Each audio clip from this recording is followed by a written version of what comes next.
So we're now discovering more details about the Hezbollah pager attack conducted by Mossad. It's just absolutely unbelievable, the level of ingenuity, the rare opportunity they had in order to, see that Hezbollah wanted to get these pagers in order to avoid Israeli surveillance, and therefore to think, oh, we've got a great idea. Why don't we lace them with explosives? It's so genius. And 60 Minutes interviewed someone who claims to be a former Mossad agent who just left, and he wouldn't be seen on camera showing his face and needed his voice altered. But I want to show you a clip of what he said in the interview. Have a watch. How did you convince Hezbollah to buy this? Well, obviously, they didn't know that they were buying it from Israel. Who did they buy it from, or think they were buying it from? We have an incredible array of possibilities of creating foreign companies that have no way being traced back to Israel, shell companies over shell companies who affect the supply chain to our favor. We create a pretend world. We are a global production company. We write the screenplay. We're the directors. We're the producers. We're the main actors. The world is our stage. Well, I mean, what's making me wonder is why is this person speaking publicly now? I mean, maybe it's to instill fear in Israel's enemies. And I have no doubt, by the way, they will be experiencing a lot of fear right now. I mean, the fact that Israel got Ismail Haniyeh, the head of Hamas, inside of Tehran, the Iranian capital. The fact that they managed, everyone was saying that to deal with Hezbollah, it's going to be deeply bloody with many non-combatant casualties on both sides. They've got 100,000 rockets and launchers aimed at Israel's northern border. And it was expected to be very messy. And look what's happened. To me, it's just that it's a show of Israel's ingenuity. But, man can plan and God can laugh. All kinds of plans can go wrong. I mean, look what we saw with October 7th as well. So we also have to recognize the miracle in how this plan, was pulled off successfully. And we're taught, that in Jewish philosophy that you have to put in your effort, but ultimately what happens in the end, you have to leave in God's hands. And clearly this was an incredible miracle. But I want to read to you some of CBS News' report about this because it is some of the details of how they did this is just remarkable, and I wanted to share it with you. So this is what the CBS News report says. On September 17th, after Israel and the terrorist organization Hezbollah had been in an escalating war for nearly a year, the Israeli spy agency Mossad launched one of the most daring and sophisticated deceptions in the history of counterintelligence, the pager plot, a modern take on the Trojan horse. Mossad created a bomb in a pocket and tricked Hezbollah fighters into unwittingly wearing these devices on their bodies. The repercussions of the plot have been dramatic, including aiding in the fall of the Assad regime in Syria, the weakening of Iran, and the decimating of the target of the plot, Hezbollah. And you should know, by the way, just think how much the tables have turned, how much concern there was about Israel and Israel's ability to deter enemies in the aftermath of October 7th. Things were looking very dark, and think how different things are a year later because of all these miracles. The report continues, we spoke with two recently retired senior Mossad agents with leading roles in the operation. To hide their identities, we agreed they could wear a mask and have their voices altered. We started with Michael, not his real name. So I'll read you some of the conversation. You are something called a case officer. What exactly is that? A case officer spearheads the operation. He is the commander of the operation. Now, the operation started 10 years ago, not with pagers, but with weaponizing walkie-talkies. A walkie-talkie was a weapon just like a bullet or a missile or a mortar. So a walkie-talkie bomb. Yes, a walkie-talkie bomb. Inside the battery, there is an explosive device.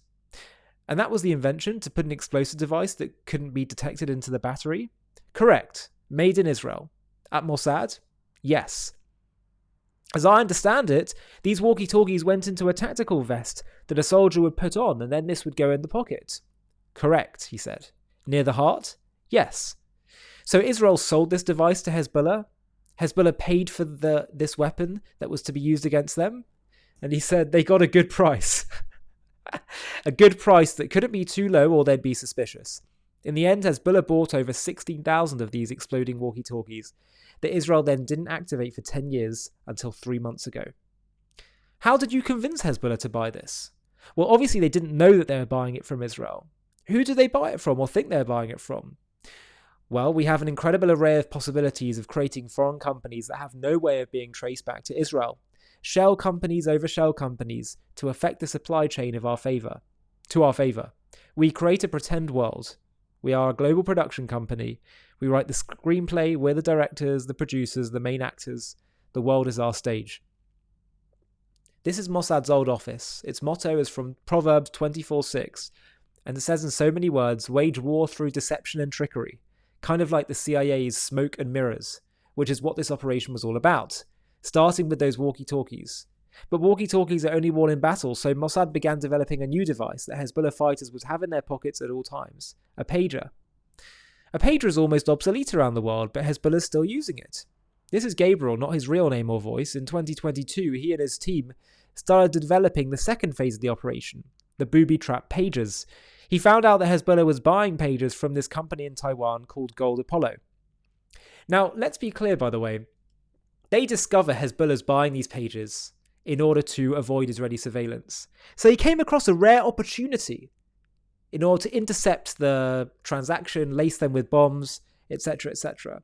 But the key thing to be aware of is that I did a video a few days ago with debunking Candace Owens' lies and ignorance on Piers Morgan, and you can watch that video. We posted it a few days ago on the channel, and she said, "Look, obviously Israel's intentionally doing a genocide in Gaza because why don't they just do a pager attack on Hamas as well?" And the ignorance of that comment, Israel came across a rare opportunity with Hezbollah where they were buying these pagers, and they used a stroke of absolute ingenious to think, okay, we can target just Hezbollah through this and not non-combatants. But these opportunities don't come by every day, and they take years of planning, as we can see from this. And Israel had to respond immediately to Hamas, who were holding their people hostage, who were threatening them from a security perspective. And there was no opportunity with pagers here.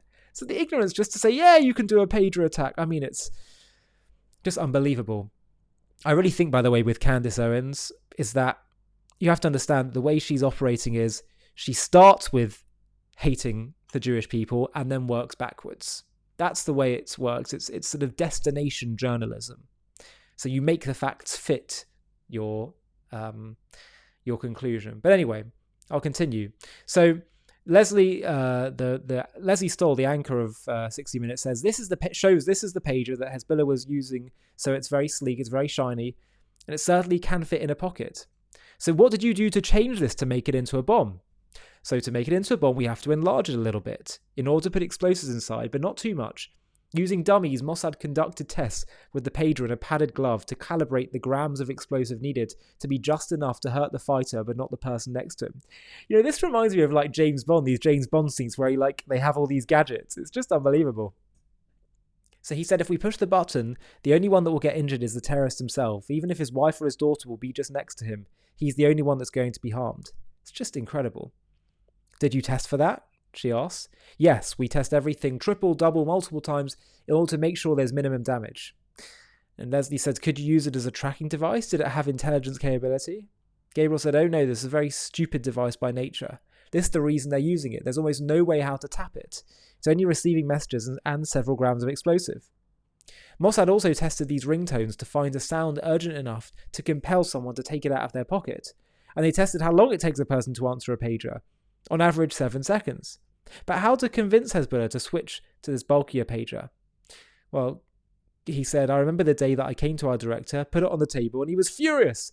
He was telling us there's no chance that anyone will buy such a big device. It's not comfortable in their pocket. It's heavy. Very heavy, says Leslie. Very heavy, he said. It's no good. Go back and bring me something else. It took me 2 weeks to convince him that although it's ugly, it has character.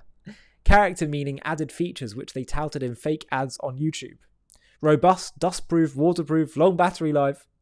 We make advertising, movies and brochures and we put it on the internet, and it become the best product in the beeper area in the world.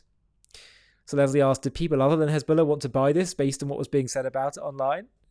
And he said, yes, we received several requests from regular potential customers. Obviously, we didn't send to anyone. We just quote them with an expensive price.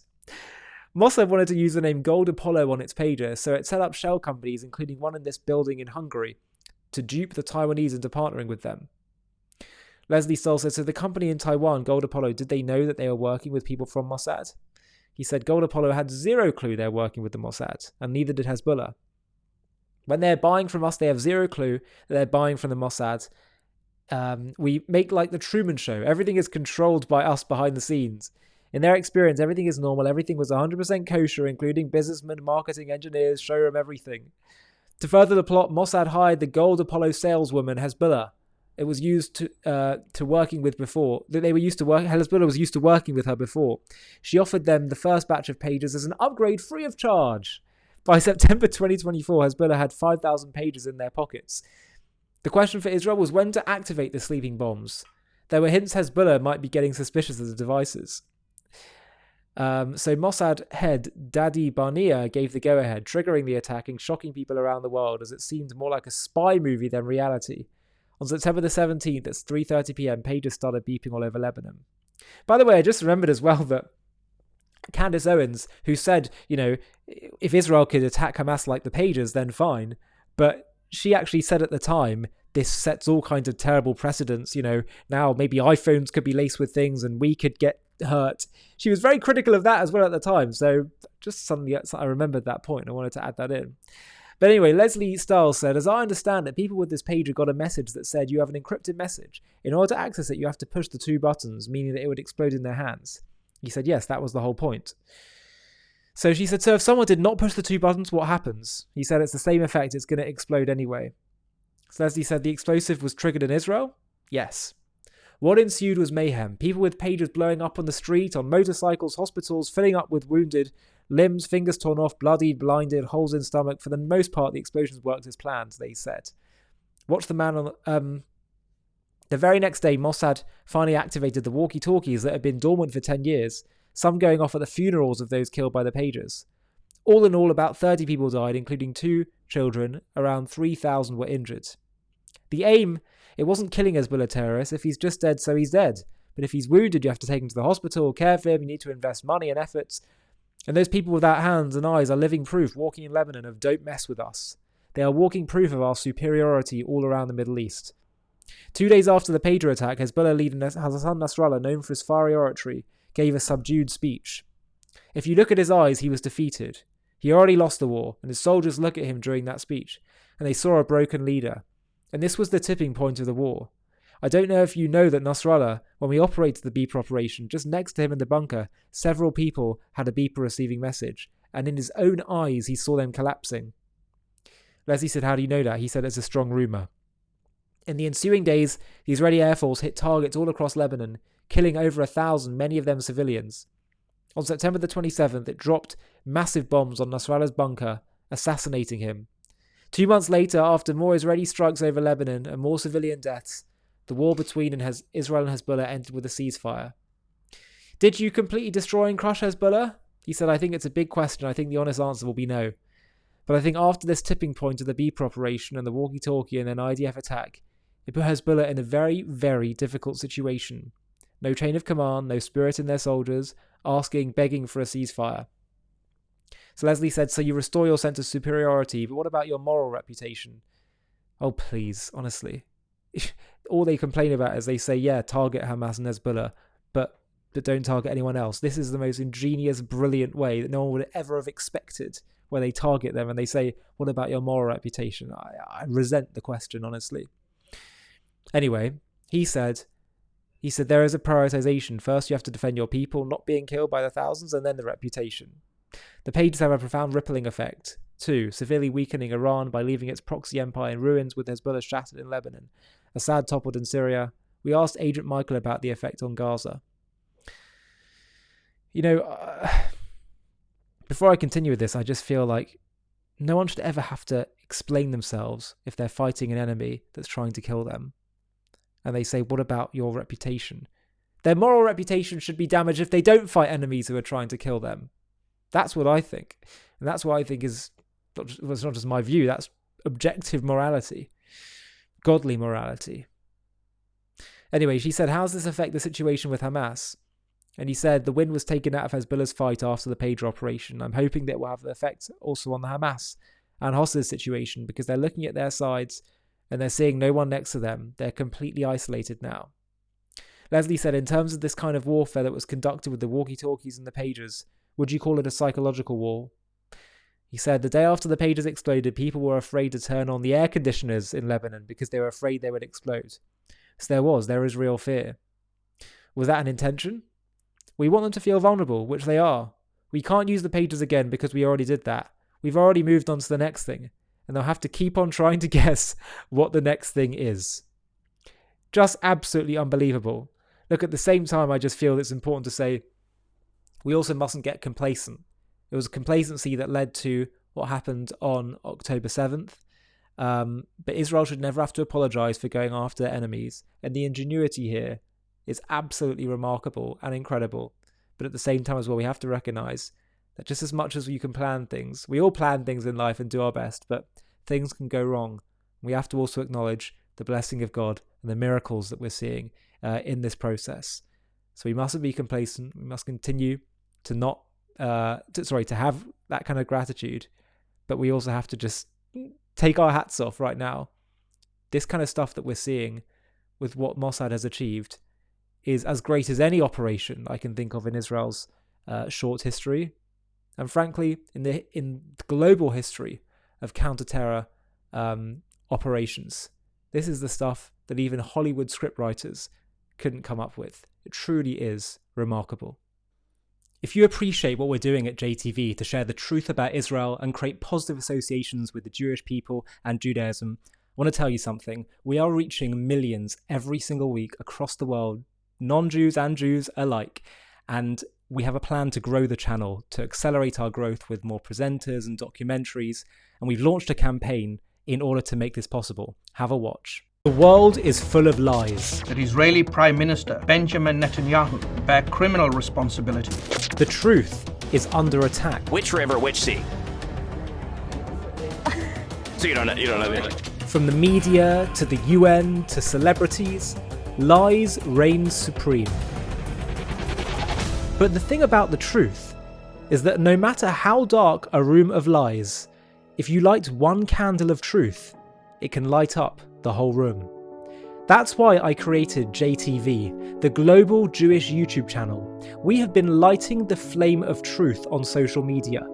We believe that the key to defeating anti-Semitism isn't just in fighting the hate, but it's about creating pro-Semitism and sharing the truth. There's nothing inevitable about anti-Semitism. We just need to tell our story with confidence, pride, and love. We believe that telling the truth, exposing the lies, and sharing the wisdom and beauty found within the Jewish story and the ideas of Judaism can transform the world. We're reaching millions of people all around the world from all backgrounds and perspectives. Every day we are transforming people's views about Israel, Jews, and Judaism. How do we know? Because they tell us. But there's so much more we can do. It's time for us to build a team to accelerate our growth and produce way more content that can appeal to even more people. We want to hire more presenters, start doing documentary series, and way more. And if we do that, JTV will start competing with the other big media players who peddle anti-Israel narratives. And that's where you come in. I'm asking you to please partner with us on our journey to spread the truth to the entire world by donating whatever you can to this fundraiser. Together, we will harness the power of social media to shine the light of truth to the whole world. Thank you so much for your support. So we are nearly at our target, and I would be so thrilled if you were able to help us meet it, to partner with us in spreading and sharing the truth to a world that really needs it. You'll partner with us in expanding this channel so we can be even bigger than the voices of hate and lies out there. So please do click on the link in the video description. We're just going to extend the campaign just by a little bit to help us meet our goal and really accelerate our growth. Please be one of those people that doesn't just watch and share and like, but actually chips in to help us accelerate the impact that we are having. We're reaching millions each week, But why don't we reach billions? So much more that we can do together. Thank you so much. Please click on that link in the video description and let's grow this channel together. Thank you.